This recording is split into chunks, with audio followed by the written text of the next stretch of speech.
Hola, ¿qué tal? Bienvenidos a un episodio más de Café y Salud con el doctor Rolando Pinilla. Hoy tenemos una invitada muy especial y vamos a tocar un tema que definitivamente viene de parte de ustedes, nuestras oyentes, que nos recomendaron y dijimos, ¿por qué no? Y traímos a la persona especial para que nos dé esa respuesta a esas interrogantes que tiene nuestra querida audiencia. Con ustedes el día de hoy contamos con una apreciada amiga y colega, la doctora Yulisa Garisto. ¿Qué tal, Yulisa? ¿Cómo estás? Hola, mi estimado colega, doctor Rolando Pinilla. Para mí es un placer poder acompañarlos en el desarrollo de este tema que es tan importante para las adolescentes. Sí, bueno, el tema que vamos a estar tocando es sobre el dolor menstrual. ¿Es normal la dismenorrea en las adolescentes? Y bueno, te traje este conversatorio porque definitivamente tú eres una subespecialista en ginecología infanto-juvenil que tiene que ver mucho con este tema. Antes de empezar a desarrollarlo, me gustaría que conversaras un poquito sobre esta subespecialidad de la ginecología, cómo nace, por qué te apasionaste por ella, por qué decidiste estudiarla.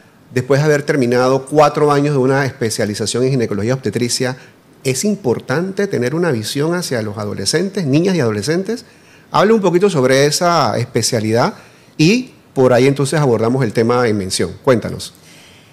Realmente me nació el interés por la ginecología de niñas y adolescentes porque noté que había una gran deficiencia en la atención que estábamos ofreciendo en nuestro país, que habían muchas necesidades descubiertas y que para mí fue un reto realmente porque venía acostumbrada a ese abordaje de esas pacientes adultas.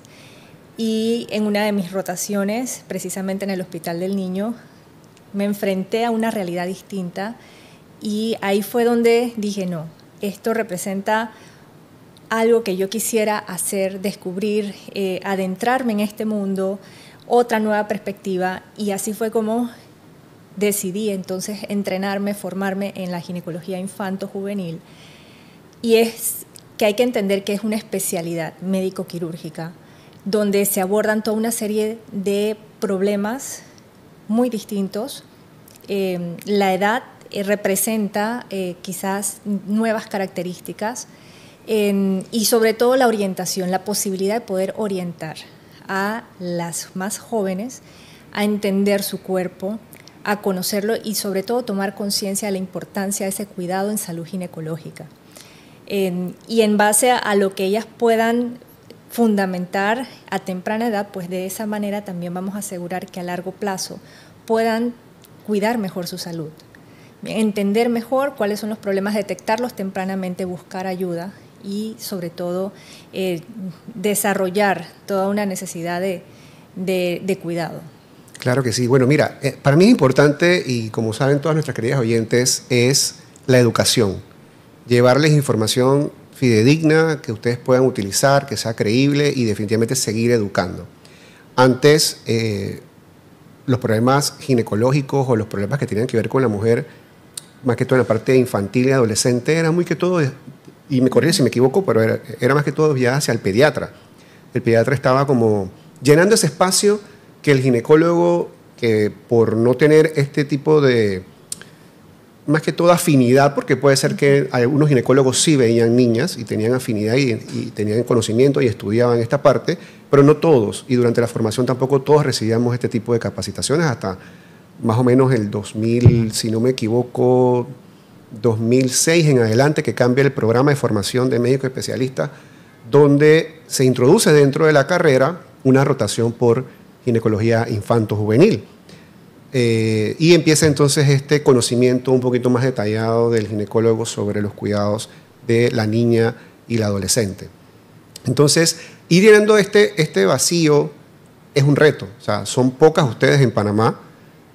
¿Cómo podemos transmitirles a estas niñas o a estas mamás que tienen estas hijas y posteriormente estas niñas, estas adolescentes que tienen que buscar una persona que les pueda brindar todas estas herramientas de conocimiento, de autoconocimiento, de cuidado, para poder prevenir enfermedades a futuro? Hablamos un poquito sobre eso para después pasar directamente al tema en mención. Ha sido como toda una evolución realmente, porque estamos ahorita en una generación donde nuestras abuelas y mamás realmente ese primer encuentro con un ginecólogo, ¿cuándo lo tuvieron? al momento de tener su primer embarazo, al momento de tener su primera pareja sexual o iniciar relaciones sexuales. Entonces es un tema tabú. Hay veces que decidían no llevar a las jóvenes con un ginecólogo porque ¿qué iba a pensar la sociedad? Estaban pensando que inmediatamente lo iban a asociar al hecho de que esa adolescente tenía relaciones sexuales o que esa niña tenía algún problema fuera de serie. Y es ahí donde vamos tratando de cambiar ese concepto. Claro. Ese concepto donde ya es una necesidad que entre más temprano se inicie ese control ginecológico es mucho mejor. Y es lo que hemos venido trabajando a lo largo de este tiempo, porque si bien es cierto, es una especialidad que ya tiene mucha trascendencia en otros países o incluso mucha trayectoria. Es correcto. En nuestro país es realmente de pocas décadas. Muy poco, la verdad. Muy poco. La primera que se entrenó formalmente en este campo, más o menos, ¿hace cuánto tiempo llegó al país? Aproximadamente 20 años. Okay. Sí, de ahí en adelante, bueno. Ya es la doctora Margarita Castro, ¿no? Sí, perfecto. Formalmente ella es la primera, la pionera, y de ahí, pues, de hecho es mi mentora. Excelente. Y de ahí en adelante, pues, se está tratando de motivar el hecho de que cada vez hayan más especialistas, más profesionales dedicados a este campo, es que correcto. se necesita. Se necesita, definitivamente. Y bueno, de ahí en adelante, pues, sabemos que hay un vacío muy importante en esa formación de las familias, de los padres, de las adolescentes. Y es también, más que trabajar con las adolescentes, también trabajar con sus familias. Bien, porque esa mamá o ese papá que no tienen una idea muy concisa de qué se trata todo esto, o que no portan esos conocimientos, no tienen esa manera de poderlo traspasar a sus hijas. Exacto. O tan sencillo como la concientización, el conocimiento, la información. Bien, entonces es más fácil para muchos padres decir no quiero hablar de este tema, o este tema es un tema prohibido, bien, porque realmente no se sienten seguros con la información que portan. Entonces, tenemos que trabajar con las familias, tenemos que trabajar con las adolescentes, bien, porque de esta manera entonces es un trabajo en equipo, porque finalmente, más allá de la ginecología, sabemos que intervienen muchos temas relacionados a la salud sexual y reproductiva. Bien, entonces es un tema que es importante también abordar. Perfecto. Bueno, mira, este tema de dolor menstrual lo traigo a colación porque una de las personas afines al programa me dijo, doctor, yo creo que es un tema que tenemos que conversar. Me gustaría que usted lo tocara en el podcast, debido a que estas niñas pasan con mucho dolor y en ocasiones, por temas tabú o por desconocimiento, por falta de docencia, se considera que este dolor, empezando a la menstruación o en sus primeras menarcas y continuando después de ella, es normal. ¿Qué tanto puede ser normal el dolor con la menstruación, conocido desde el punto de vista de nosotros los ginecólogos como dismenorrea, y qué tanto puede ser un indicativo de que algo no está bien con estas niñas? Cuéntanos. ¿Qué es lo que ha pasado en gran medida? Es el hecho de que se ha normalizado el dolor, generación tras generación. Entonces tenemos ese comparativo de que si la abuela, la tía, la mamá tuvo dolor, esa adolescente es normal que también tenga dolor. Entonces todo tiene su límite. Bien, porque si bien es cierto, los cólicos menstruales en gran medida son parte de ese ciclo menstrual o de esos periodos menstruales, realmente hay que enfocarnos en el hecho de que los cólicos menstruales no deben interferir con la calidad de vida. Y si es una adolescente, más allá del hecho de que está empezando sus primeras menstruaciones, debe entender cuáles son los conceptos de normalidad dentro de un ciclo menstrual. Hay que, más allá de que entienda cuáles son los paso a paso en el tránsito durante su pubertad, una vez empiezan los ciclos menstruales, vamos a tener que evaluar esa salud menstrual en términos de cada cuánto vienen sus ciclos, cuánto duran los periodos, bien, y que durante los primeros momentos, los primeros años, vamos a tender a mostrar ciertas irregularidades menstruales. Hay que entender que el eje hormonal está todavía en proceso de maduración y que hay ciertas situaciones esperadas en un inicio y que no todo es normal. Entonces, el es bien importante detectar cuando puede haber un problema. Hay que detectar las señales de alarma. ¿Qué tipo de señal, para ponerlo en punto de vista práctico, para nuestras mamás o nuestras pacientitas, sería ya como alarma para poder asistir y acudir con el ginecólogo, en este caso preferiblemente con ginecología infanto-juvenil? O sea, ¿cuándo yo puedo decir, bueno, me tomo un analgésico y se me alivió, me quedo tranquilo? No, mira, requiero tomarme 2, 3 analgésicos, no termine de pasar el efecto cuando tengo que tomarme otro. O sea, ¿hay algún tipo de escala, algún tipo de valoración que le podamos compartir a nuestras oyentes al respecto? Claro que sí, porque es un acompañamiento. Bien, más allá del hecho de que hay que entender que un cólico menstrual que aparece junto con el desarrollo, o sea, estamos hablando desde la primera menstruación o primeras menstruaciones, ya esa es una señal de alarma, porque la tendencia realmente, ¿cuál es? Que recién esa chica se desarrolla, no hay cólicos o los cólicos van a ser muy leves, porque todavía estamos enfrentando ese lapso de tiempo donde hay inmadurez del eje hormonal. ¿Y qué quiere decir eso? Es toda una serie de coordinación de señales bioquímicas que parten del cerebro hacia los ovarios responden para que durante cada ciclo menstrual se dé el adecuado fenómeno de ovulación. O sea, entonces, tiempo, vamos a ponerle pausa a esto. Me estás diciendo entonces que si empiezo a desarrollarme, mi primera vez que veo un sangrado, la primera vez que menstruo, ya empieza con dolores intensos, eso no se considera normal. No se considera normal porque incluso nos lleva a poder sospechar que hay ciertas anormalidades. Excelente. En entonces, el trayecto geniturinario, o sea, y sobre todo malformaciones, ya sea de tipo obstructiva, donde limita la salida de ese flujo menstrual. Entonces, como sabemos que lo usual es que al principio no deben haber cólicos o sean muy leves. Si debutamos desde las primeras menstruaciones con cólicos sumamente fuertes, bajo esas circunstancias hay que sospechar que algo mal está pasando. Okay. ¿Bien? Entonces, dentro de esa evolución de ese eje hormonal, al principio, en gran medida, no tenemos ciclos con ovulación y se necesita la ovulación para que se desencadene toda la serie de manifestaciones que pueden estar relacionadas con los cólicos menstruales. Entonces, por lo tanto, hay que prestar atención, o sea, a una adolescente, a una niña que empieza con sus periodos menstruales, básico llevar un registro de la fecha de esos periodos y un registro de toda esa serie de manifestaciones relacionadas con los periodos que ella puede llegar a notar.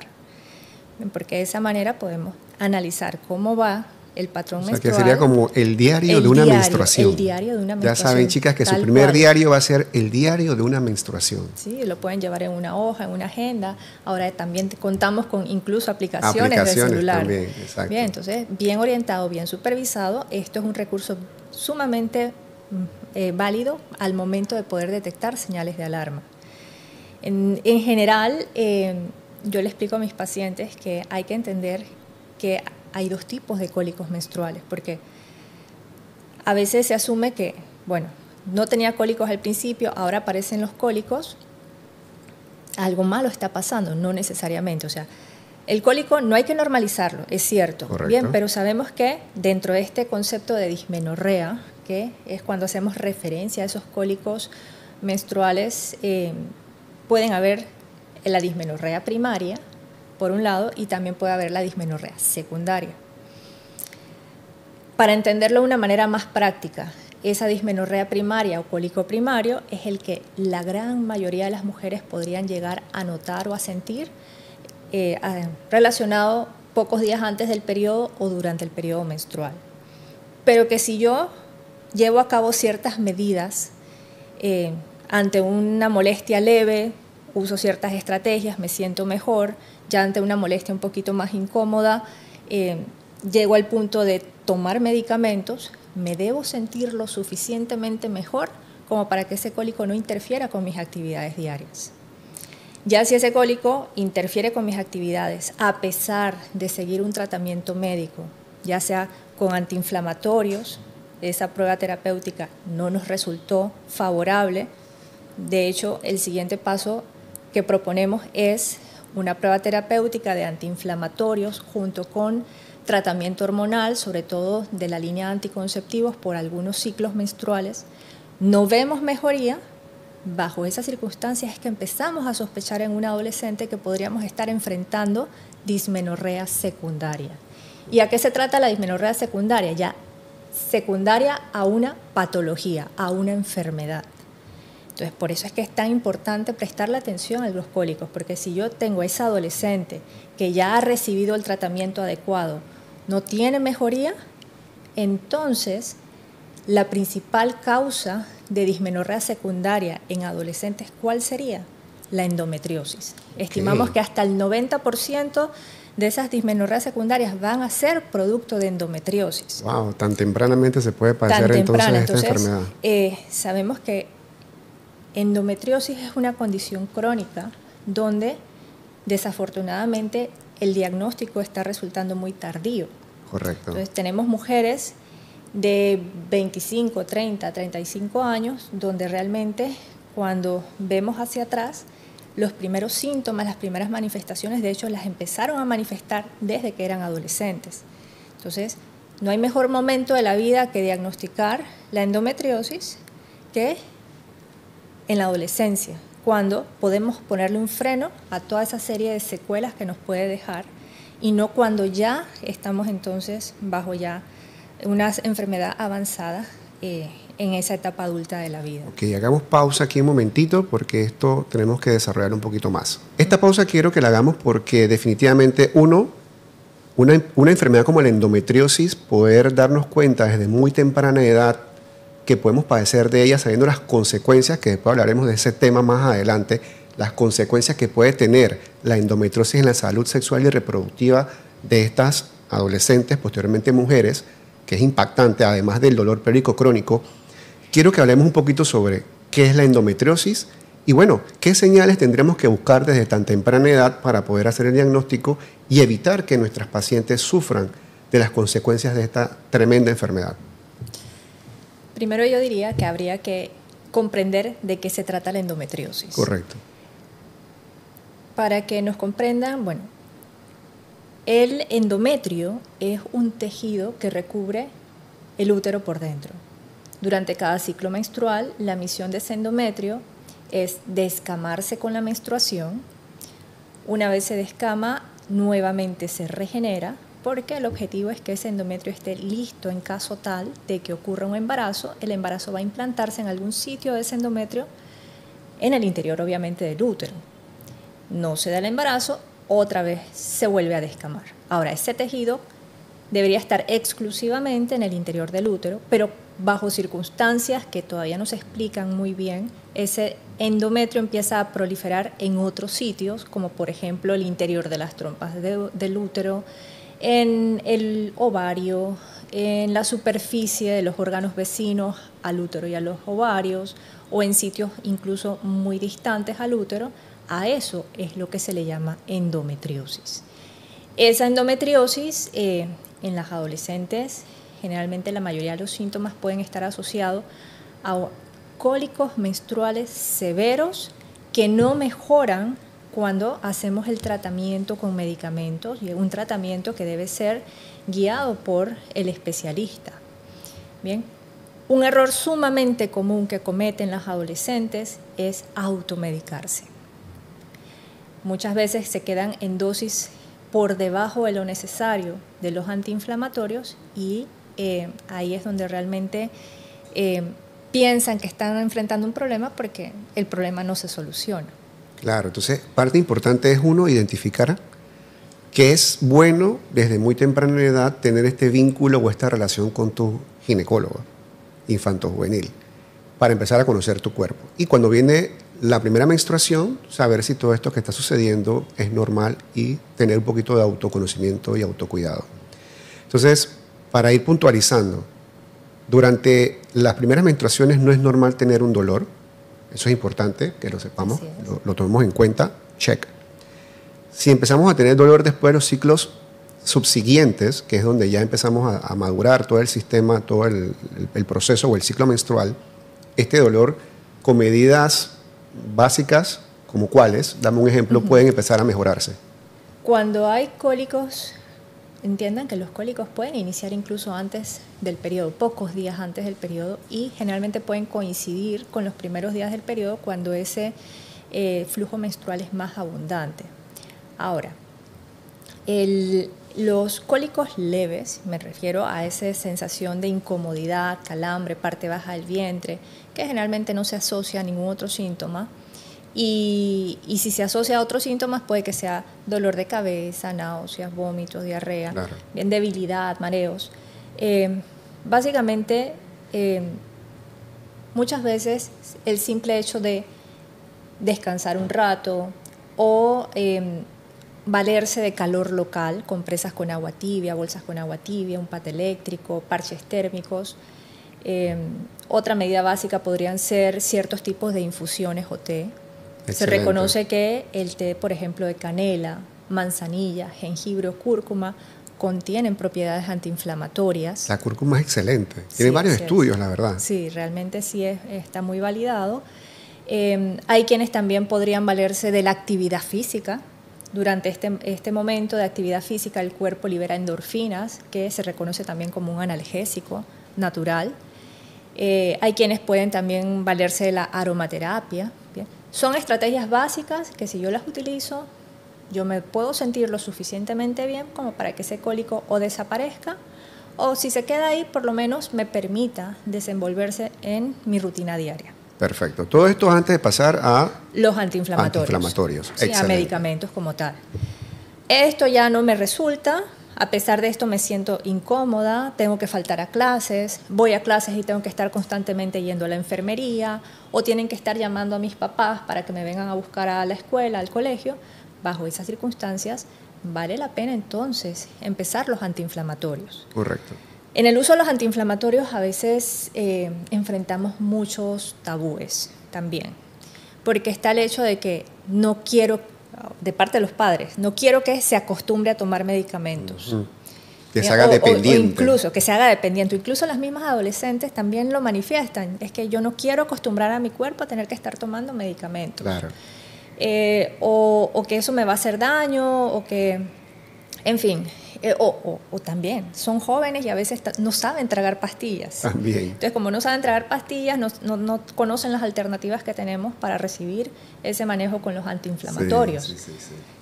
Por lo tanto, es mejor recibir una orientación de un profesional de la salud. ¿Qué es lo mejor? ¿Cuáles son el tipo de antiinflamatorios que puede recibir y cuál es la dosis adecuada? Claro. Porque eso es importante, la dosis correcta.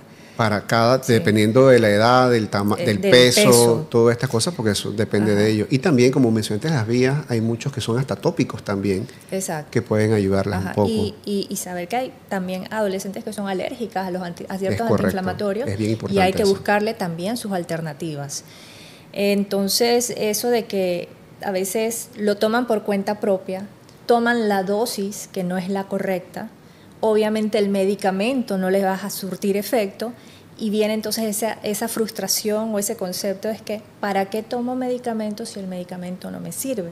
Es correcto. Bien, y entonces también vamos internalizando que ese cólico menstrual estoy haciendo un problema más grande de lo que es.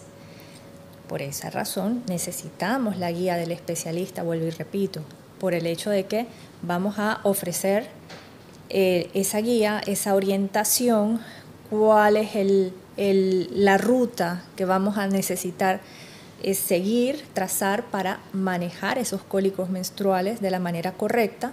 Bien, la gran mayoría de las veces nos vamos a dar cuenta que vamos a notar una mejoría, por lo tanto nos vamos a quedar en ese diagnóstico de dismenorrea primaria, pero en otro porcentaje de adolescentes nos vamos a dar cuenta que los antiinflamatorios ni los anticonceptivos nos ayudaron, por lo tanto vamos a tener que buscar más allá, sobre todo sospechando en esa endometriosis, reconociendo que es la causa principal, o también tratando de identificar que no hayan anormalidades en el tracto genital.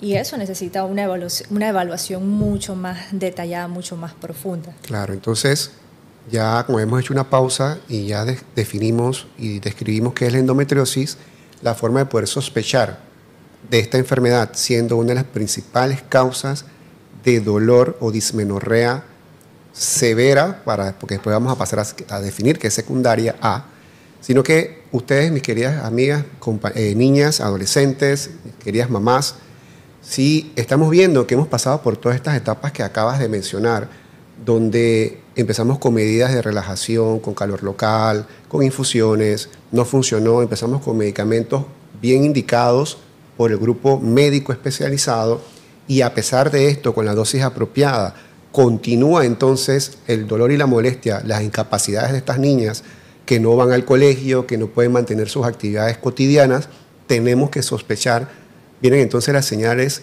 de alerta de que podemos estar ante una dismenorrea secundaria, paréntesis, la más común, endometriosis, que es tema de otro podcast más adelante, y bueno, podemos hablar sobre endometriosis en adolescentes y endometriosis también en la vida adulta.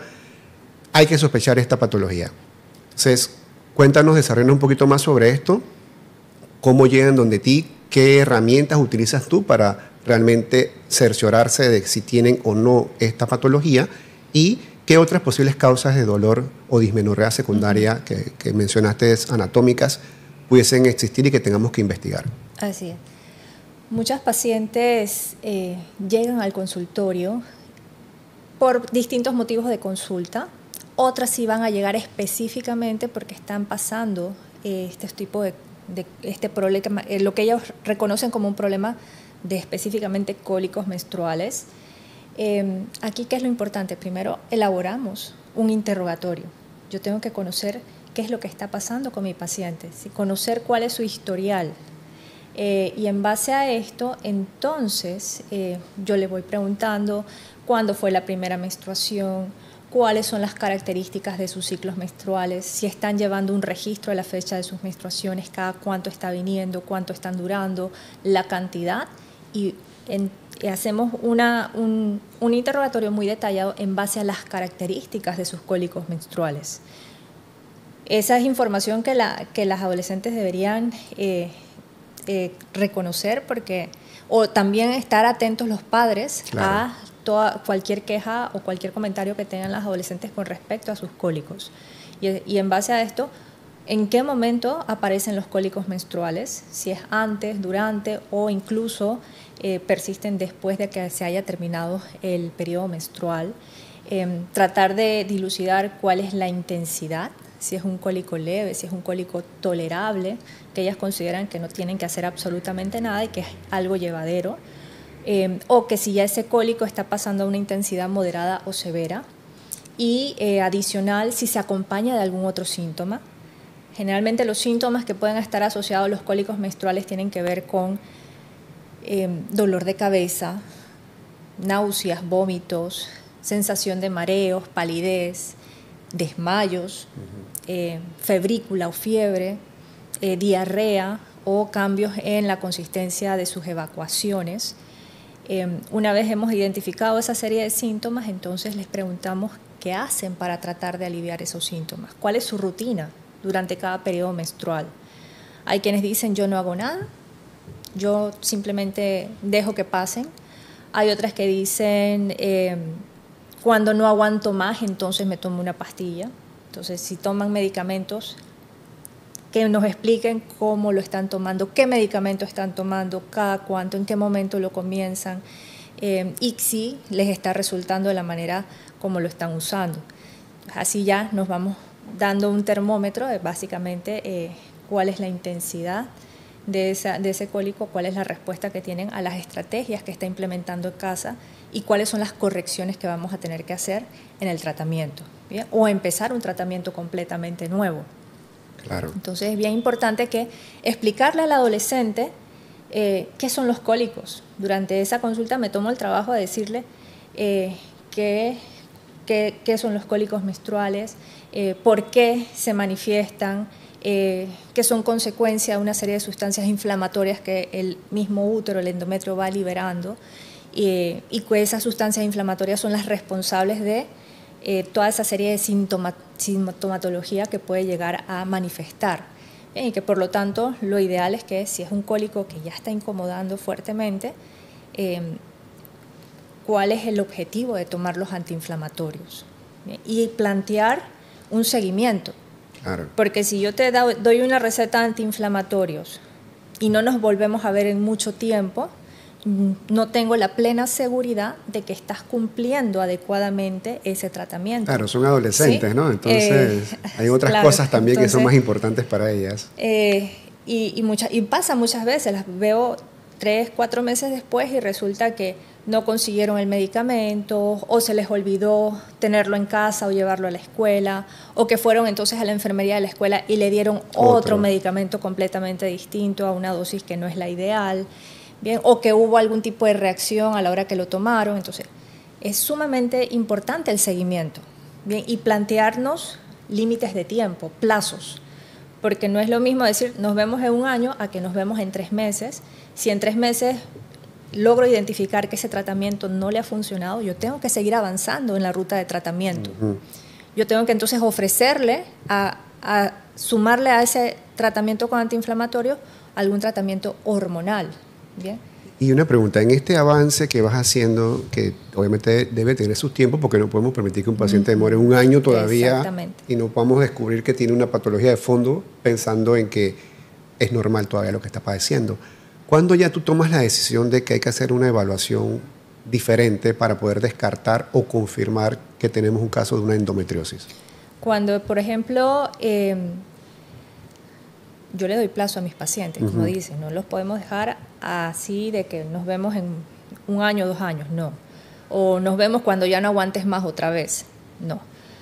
Empezamos un tratamiento con antiinflamatorios. Nos debemos estar viendo en términos de 3 a 4 meses, o sea, que hayan por lo menos pasado 3 a 4 periodos menstruales. Bien, en esa segunda consulta debemos sentarnos y conversar. ¿Cómo has tomado el tratamiento? ¿Qué resultados has notado? ¿Estás mejor o no? Si estamos bien, ya decimos, bueno, lo más seguro es que estemos enfrentando una dismenorrea primaria, o sea, un cólico primario, y tú puedes continuar ese tratamiento antiinflamatorio todo el tiempo que necesites. Si no hemos visto buenos resultados, ahí tendremos que conversar para entonces sumarle a ese tratamiento antiinflamatorio un tratamiento hormonal con anticonceptivos. Y hay que tomarse el trabajo de explicar por qué. Porque tenemos sobre todo ciertas mamás o papás que dicen anticonceptivo, ¿cómo así? Pero si ella ni siquiera es sexualmente activa, ¿no? Exacto. Ahí es el momento entonces de explicar que los anticonceptivos tienen toda una serie de usos adicionales que van más allá de la anticoncepción. Por lo tanto, el hecho de que sumemos entonces antiinflamatorio con anticonceptivo, nuevamente ponemos un plazo, unos 3, 4 periodos adicionales. Nuevamente nos sentamos y vemos resultados al tratamiento. Si vamos bien, se siente mejor, lo más seguro es que estemos enfrentando dismenorrea primaria y podemos seguir con esa combinación de tratamiento todo el tiempo que necesite. Ahora bien, si me dicen definitivamente no, a pesar de estar recibiendo el antiinflamatorio, el anticonceptivo, el cólico está intenso, no ha mejorado, sigue interfiriendo con la actividad diaria y con la calidad de vida de esa adolescente, bajo esas circunstancias es donde ya decimos, aquí entonces se nos prenden todas las señales de alarma para sospechar en esa dismenorrea secundaria y vamos a tener que buscarla. Y como sabemos que la causa principal, las dos causas principales, número 1, o endometriosis, y la segunda en frecuencia van a ser las anormalidades del tracto genital, entonces ya nos ayudamos, por ejemplo, en un ultrasonido, sobre todo para descartar anormalidades del tracto genital, si estamos hablando de variantes del útero o de la vagina, que no permitan que ese flujo menstrual salga libremente. O por otro lado, entonces ya buscar endometriosis y por lo pronto el gold estándar o el estudio de elección para confirmar endometriosis es hacer una laparoscopía diagnóstica, que es un procedimiento que se hace bajo anestesia general en el quirófano, ¿bien? Y simplemente observamos por dentro la cavidad abdominal tratando de identificar esos posibles focos de endometriosis, incluso tomando muestras de tejido para confirmarlo a nivel histopatológico.